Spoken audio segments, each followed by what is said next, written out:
Ilustres personalidades da cidade do Nome de Deus. Origens, traços, identidade. Cultura, formas de estar. Oriente e Ocidente. Pertença, convergência, raízes. Partilha, intercâmbio. Pontes. Conta-me.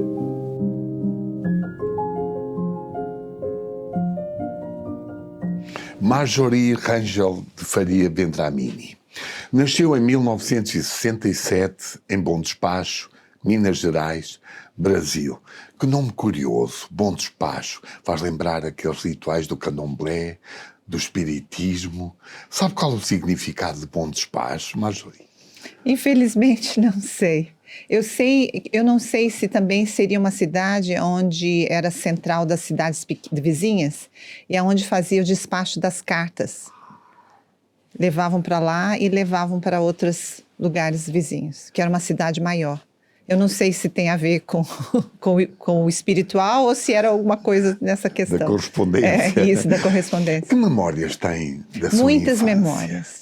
Muitas memórias, porque hoje eu vejo, né, as crianças não têm a mesma infância que a gente teve, né, naquela época. Era subir em árvores, né, escalar muros, brincar nas ruas, andar de bicicleta sem capacete.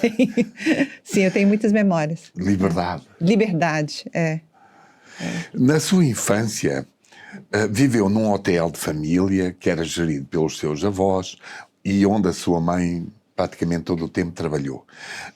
Como recorda esse hotel hoje? Era um casarão, né? Naquela época, era um casarão que ficava perto de uma coisa de trem de ferro. Como é que se falava? Caminhos de ferro. Isso. Então, era um lugar muito de passagem. Central de passagem também na cidade, porque as pessoas vinham como era uma cidade maior, vinham muitas pessoas para irem aos médicos, fazerem compras, então ficavam hospedados no hotel do meu avô, que se chamava Hotel Brasil, o nome do hotel. Então, eu cresci com muitas pessoas, né, naquele lugar. Conhecendo, e era uma grande família naquela época. Isso teve alguma influência, digamos, na pessoa que é hoje, nomeadamente em termos de comunicação? Eu acho que sim, teve muita influência. E a questão da gente também conviver com muitas pessoas, né, diferentes, eu acho que dá isso mais liberdade para a gente estar em contato com as pessoas, conversar, né, eu acho que isso me ajudou muito.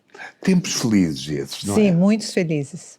Eu me lembro que também a minha avó, né, a minha mãe às vezes trabalhava fora e eu ficava muito com a minha avó. Eu aprendi muita coisa com a minha avó. Eu me lembro até mais da minha avó do que da minha mãe nessa época de infância. Como se chamava a minha avó? Nair. A Nair. A Nair. O que aprendeu com ela? Por exemplo, a primeira coisa que eu lembro foi o primeiro bolo que eu fiz, foi minha avó que me ensinou. E muitas coisas que na hora de dormir, às vezes ela descansava também, me colocava para dormir à tarde. Então essas memórias eu tenho, contava histórias, eu me lembro muito disso. É também com ela que descobre a fé? Também, porque foi ela que me deu a primeira Bíblia quando eu fiz 7 anos de idade. Era uma mulher muito fervorosa a Deus, né? E também era muito hospitaleira. Eu acho que eu também aprendi a ser hospitaleira com ela, de cuidar dos hóspedes, de fazer o melhor. Cozinhava muito bem. Essa parte eu não aprendi, mas aprendi muito a ser muito caridosa, ajudava muitas pessoas que vinham à porta, às vezes, a pedir comida, né? Passavam tendo necessidades. Ela era uma pessoa muito aberta a ajudar as pessoas. A Marjorie herdou isso na prática? Eu acho que sim, eu acho que eu aprendi com ela. Ela trabalhava muito, era uma mulher muito trabalhadeira.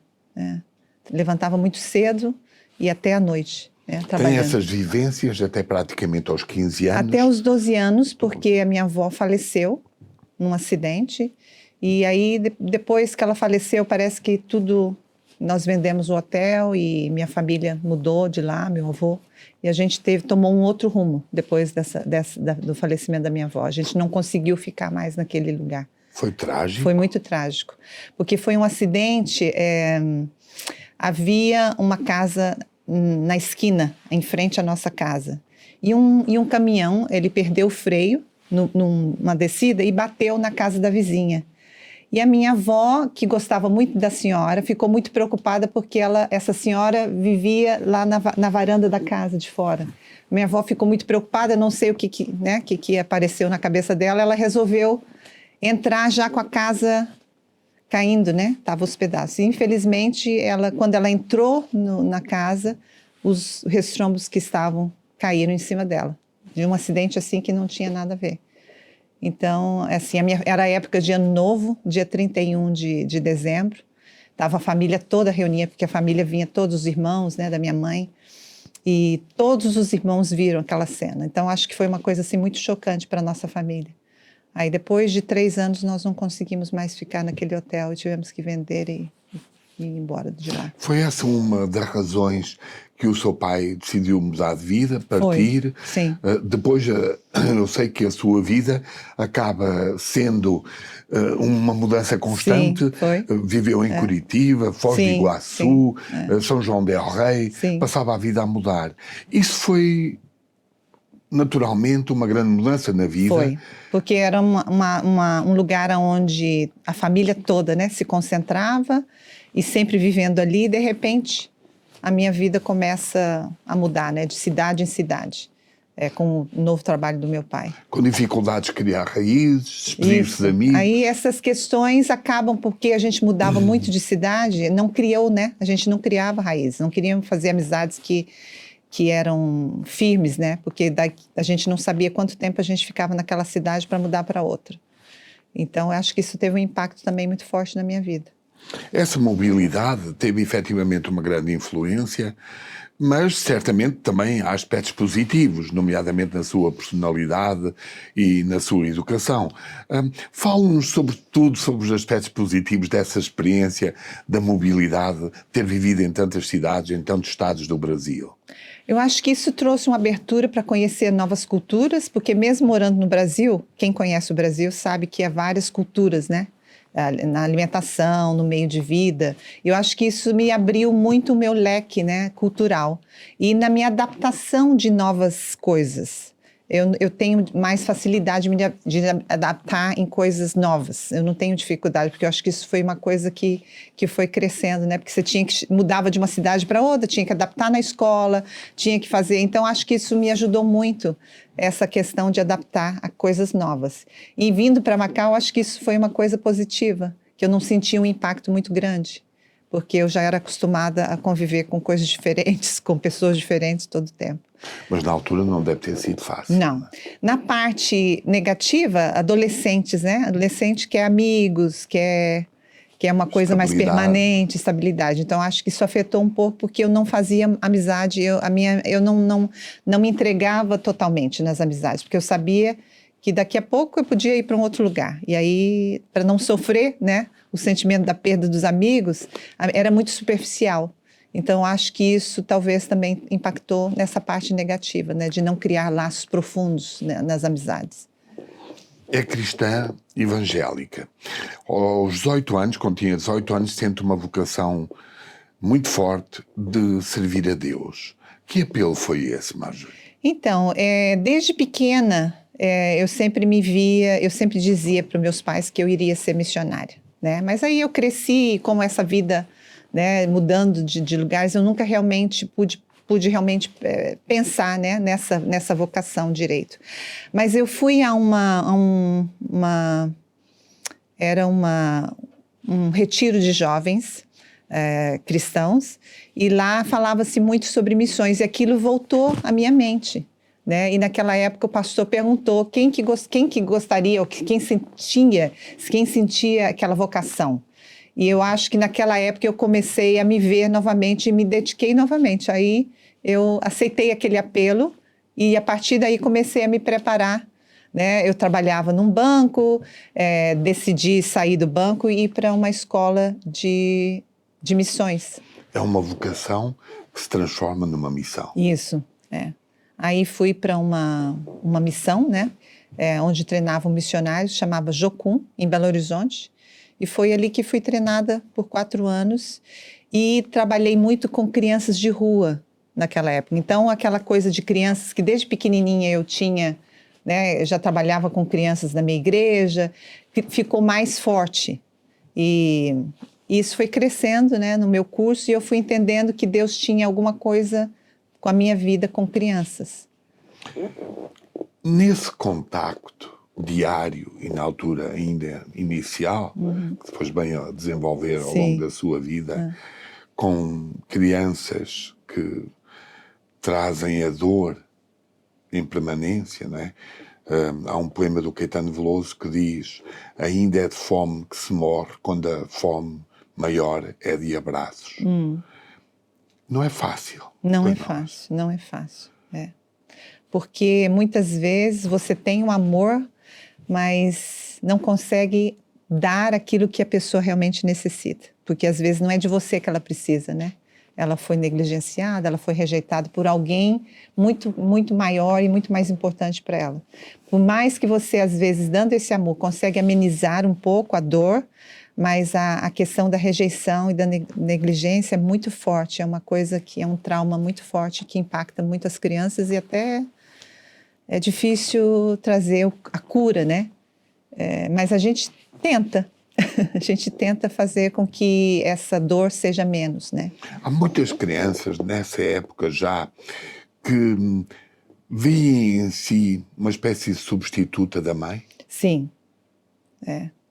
Isso era difícil porque chegava a um ponto, eu não podia ser a mãe verdadeira, né? Então, essa foi uma coisa também que eu me adaptei aqui em Macau, quando a gente começou o nosso trabalho, né, com crianças.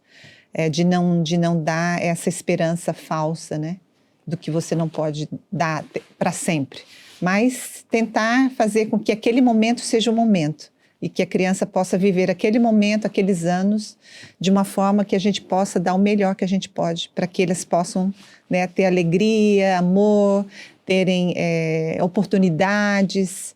Então é isso que a gente tenta fazer. Sabendo que Belo Horizonte tem tantas crianças necessitadas, quer necessitadas de amor, de carinho, quer necessidades básicas, satisfação das necessidades básicas, e sabendo a amplitude do problema, salvar alguns já é uma conquista. Sim, é verdade. Se você consegue fazer para um, já mudou, já fez diferença para um, né? Isso já é um grande impacto na vida de alguém. Então, a gente nunca deve dispensar, né, as pequenas coisas, né? Ou quer dizer, eu não posso fazer para mais, então não faço para um. Não, se você faz para um, já mudou a vida de alguém, né? Mudou? Sentiu que mudou a vida de muitas crianças? Eu acho que mudou, eu não sei, às vezes, porque é muito grande, né, essa questão de mudar, né? Mas eu acho que a gente criou certas oportunidades e a gente pôde quebrar um pouco o ciclo de miséria, de rejeição na vida de muitos. E a gente criou oportunidades para muitas crianças que poderiam ter tido uma vida totalmente diferente se não tivesse, né, aos nossos cuidados. Então, teve a oportunidade de ser educado, de fazer universidade, de poder, né, de estar numa sociedade totalmente diferente do que aquilo que ela recebeu quando era pequeno. Então, eu acho que isso já é uma coisa boa, né? Uma conquista boa. Exato. Esse seu espírito de missão está ligado à fé, está ligado a Jesus Cristo, certamente. Sim. Como é que Jesus Cristo entra na sua vida? Então, eu fui criada conhecendo Jesus desde pequena. Então, a minha família nos levava, né, para a igreja e líamos a Bíblia todos os dias em casa. Então, eu fui criada nessa vida. Então, não havia nenhuma outra fé, nenhuma outra maneira de viver a não ser essa. E ver os exemplos da minha mãe, da minha avó, né, dessa fé que elas tinham em Jesus, que é em tudo que nós fazemos, né? Colocamos Jesus na nossa vida, em tudo que nós necessitamos, nós buscamos a Jesus para a solução dos problemas. Então, essa é a minha vida. A fé é determinante na sua vida? Sim. Acho que sem a fé é impossível eu viver e eu estar aqui. O fato de eu estar aqui, de ter tudo que tem acontecido, né, as oportunidades que o nosso ministério teve, foi por fé. Se a gente olha, porque nós somos tão pequenos, né? Nossa capacidade é tão pequena. Eu acho que só mesmo pela fé que Deus pode nos usar e fazer algo para mudar a vida de alguém é que pode ser, porque nós, seres humanos, não temos essa condição. Eu vejo assim, né? A gente não tem condição de sermos sozinhos. Como é a sua relação com Deus? É uma relação profunda,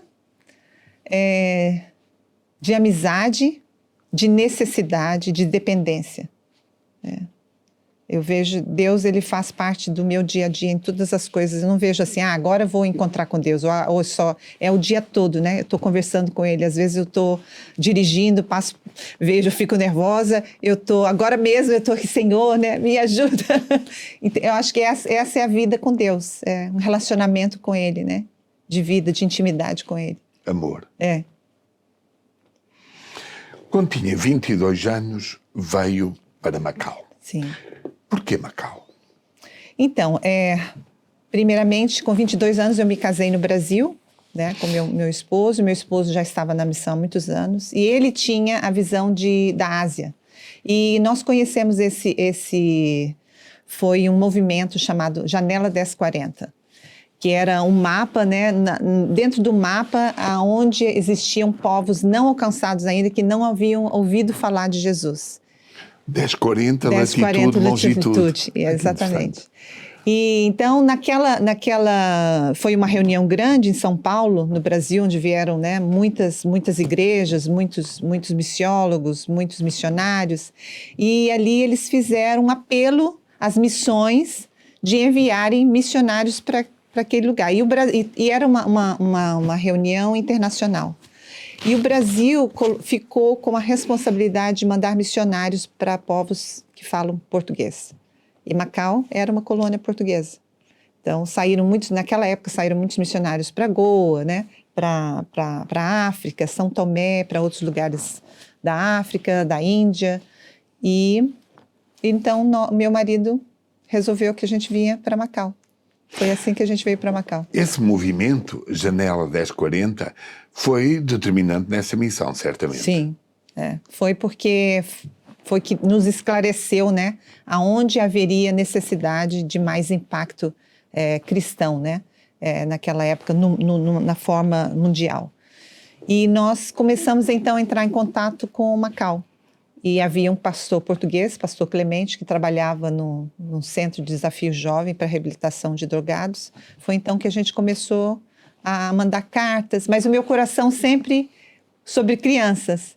E eu lembro que eu mandei uma carta para ele disse que ele ainda tem essa carta que eu enviei em 1989, por aí. E ele falava, olha, Marja, a necessidade aqui é com drogados, não há necessidade com crianças. Mas então a gente veio assim mesmo, né? Viemos com o coração de apoiar aquilo que precisava ser apoiado, trabalhar com as igrejas, e trabalhamos também um tempo, que foi uma experiência também muito impactante na minha vida, que eu nunca tinha tido, né, a oportunidade de trabalhar com reabilitação de drogados, e ficamos uns 2 ou 3 anos trabalhando com ele.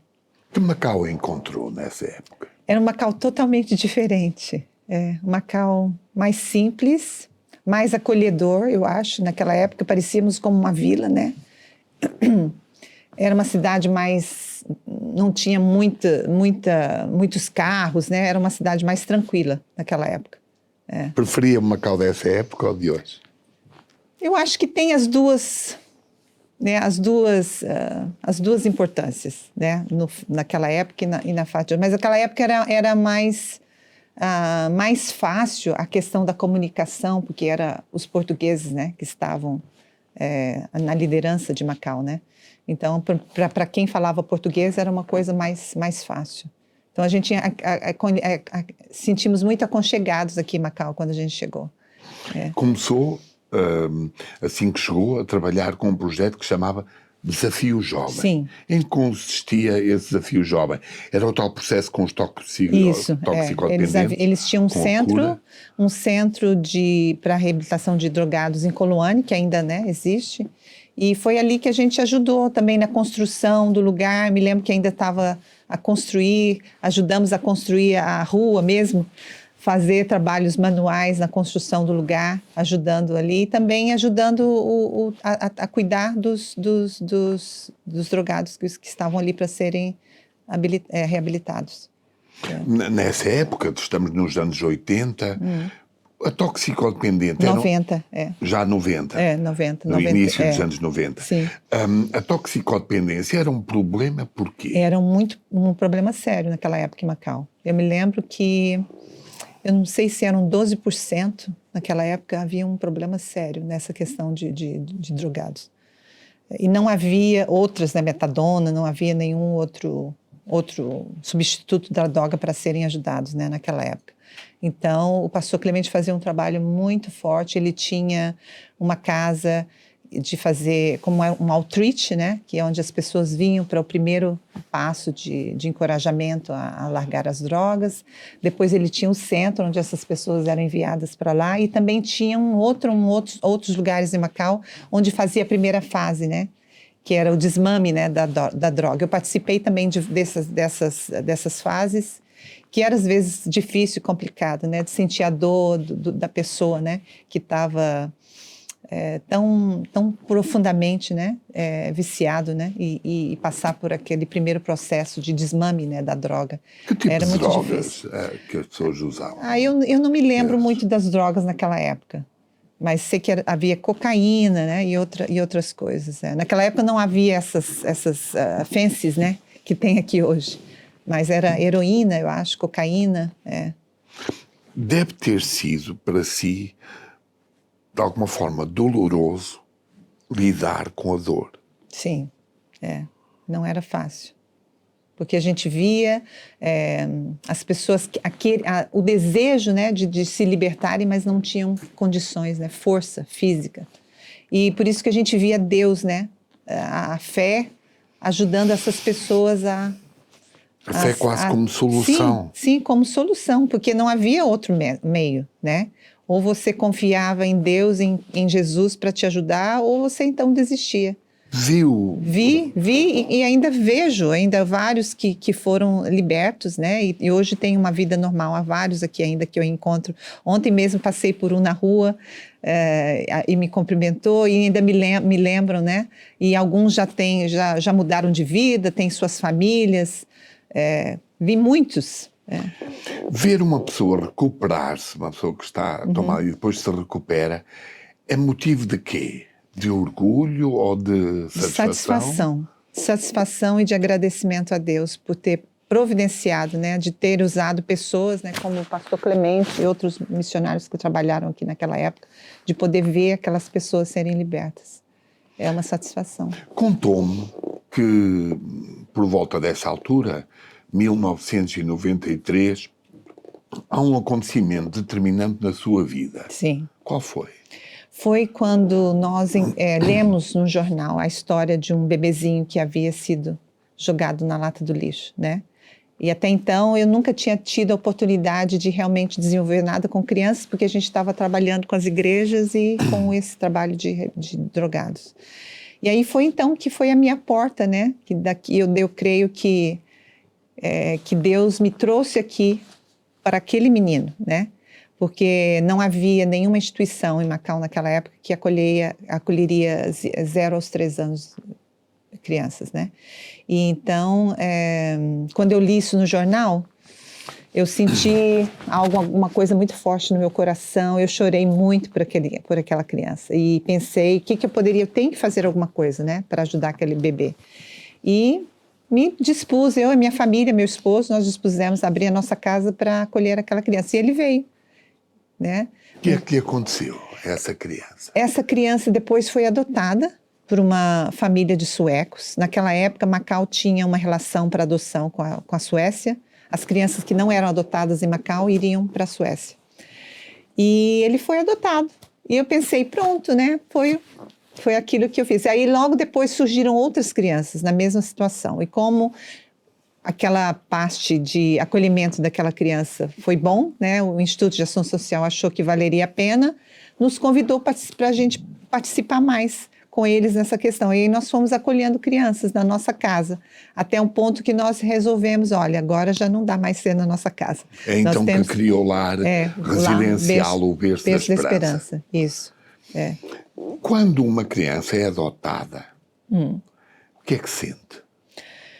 Olha, hoje a gente entende que a família é a coisa mais importante na vida da criança. Naquela época, nós achávamos que acolher a criança, dar amor, era o mais importante. Hoje, eu penso que a instituição deve ser transitória na vida da criança, porque uma criança que fique permanente numa instituição, ela perde a oportunidade de ter o convívio na família, que é uma das coisas mais importantes para ela, né? Então, para mim, hoje, a criança ser adotada é uma satisfação muito grande, porque a gente sabe que ela vai ter algo muito precioso que ela realmente necessita, de estar em família. Uma família. Uma família. Que nome bonito. Berço da Esperança.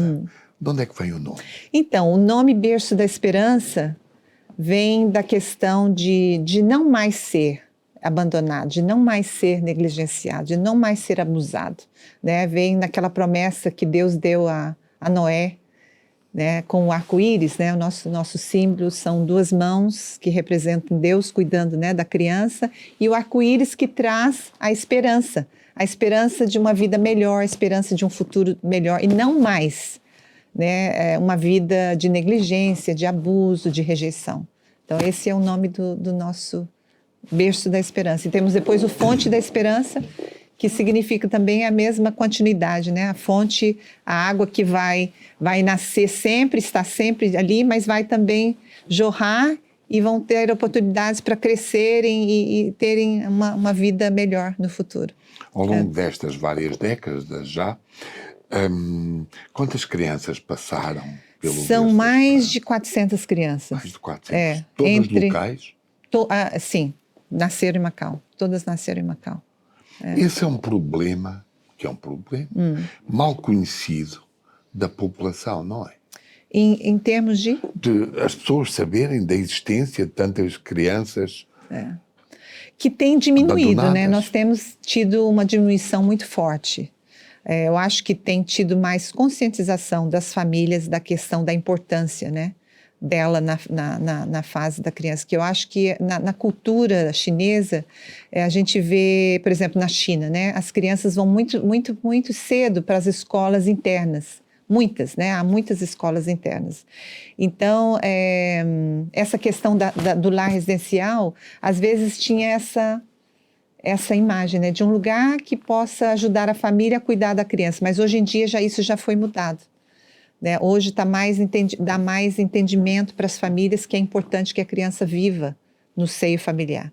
Então, o número de crianças, né, que tem passado para o nosso lar tem diminuído. Graças a Deus. Graças a Deus. Marjorie, uma criança que é encontrada num lixo, numa lixeira, mais tarde vai saber disso. Há ali um trauma, não há? Há sempre um trauma. E o trauma não é só pelo fato dela saber. O trauma já vem só pelo fato da criança ser separada da mãe e ir para uma instituição já é um trauma em si.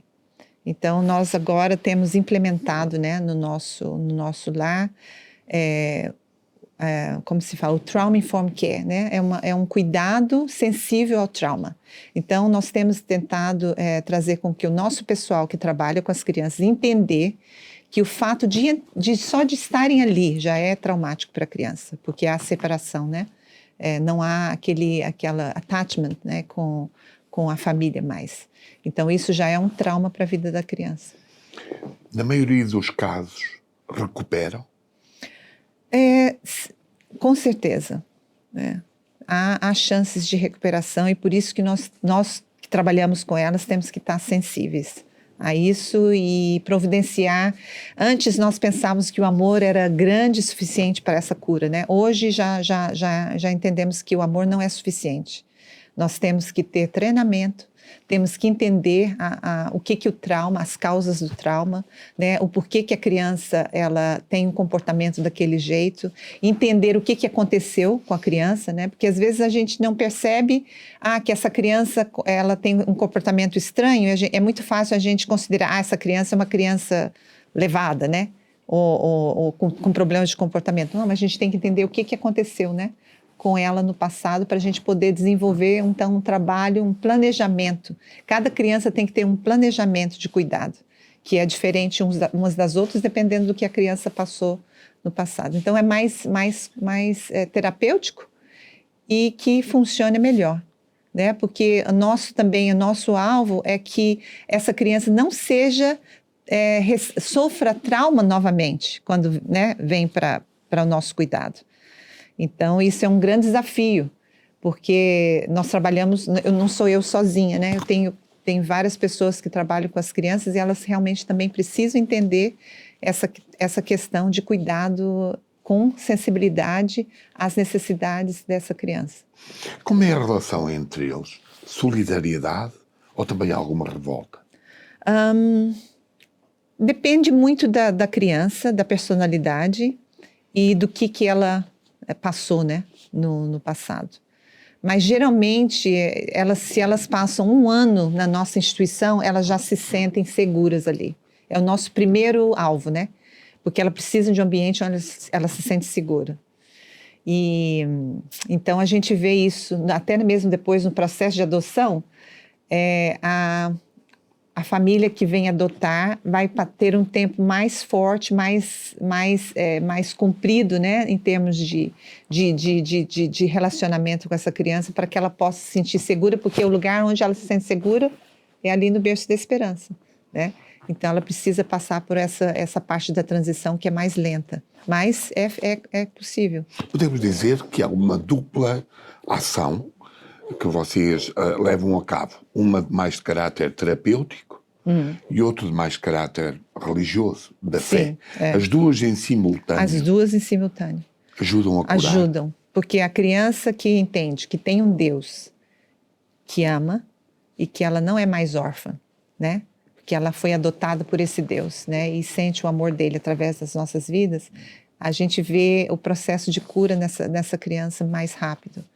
E ela não se sente mais pena de si própria, porque ela tem o Deus, o Criador de tudo, né?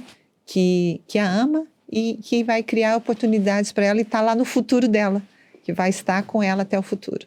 O processo de adoção em Macau é complicado ou está menos burocratizado ao longo dos anos? O processo de adoção não somos nós que fazemos, vem através do Instituto de Ação Social.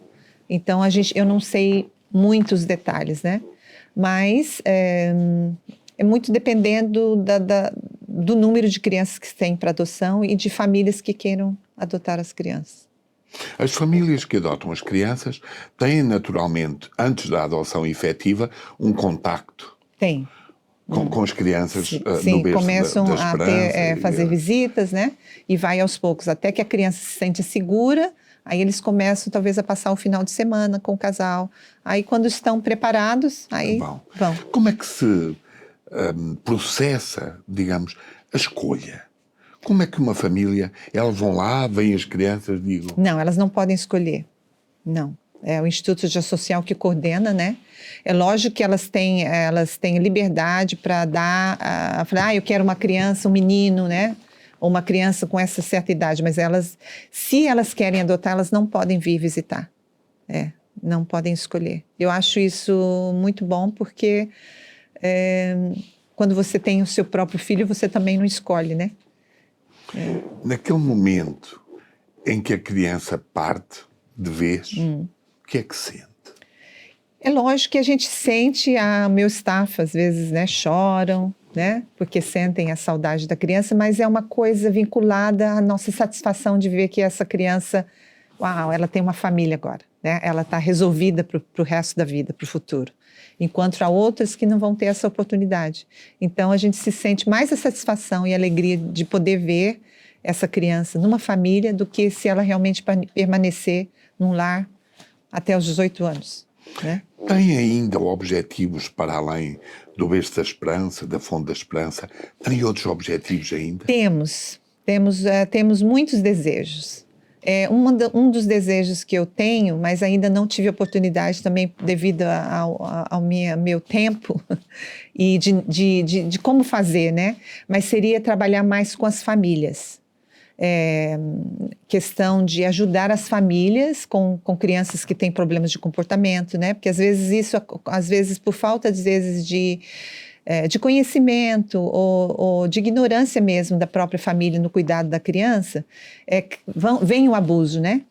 E se ela conseguisse entender melhor e a gente pudesse ajudar melhor as famílias a cuidarem, né, dos filhos, eu acho que era uma coisa que a gente gostaria de fazer. Eu Para acho haver que menos uma ruptura, uma continuidade do processo. E também na prevenção, né, de fazermos mais educação nas escolas, mesmo na questão da família. Nós temos feito também em Macau, com outras instituições, a gente tem trabalhado na divulgação também da questão da proteção à criança. Nós já fizemos 2 conferências, uma que foi também aqui no USJ, o ano passado, que está tendo, e a gente está vendo que realmente está mudando, né, essa questão de proteção, de prevenção ao abuso. A gente quer trazer mais conhecimento e mais entendimento, né, de como prevenir, de como ajudar, de como responder aos abusos. Isso é uma coisa que a gente eu tenho tido também como uma missão aqui em Macau, da gente poder prevenir essas questões, né, de abuso. Obrigado por ter vindo ao Prazer é Conta. meu. Obrigado por terem me convidado. Bem-aja. Obrigada.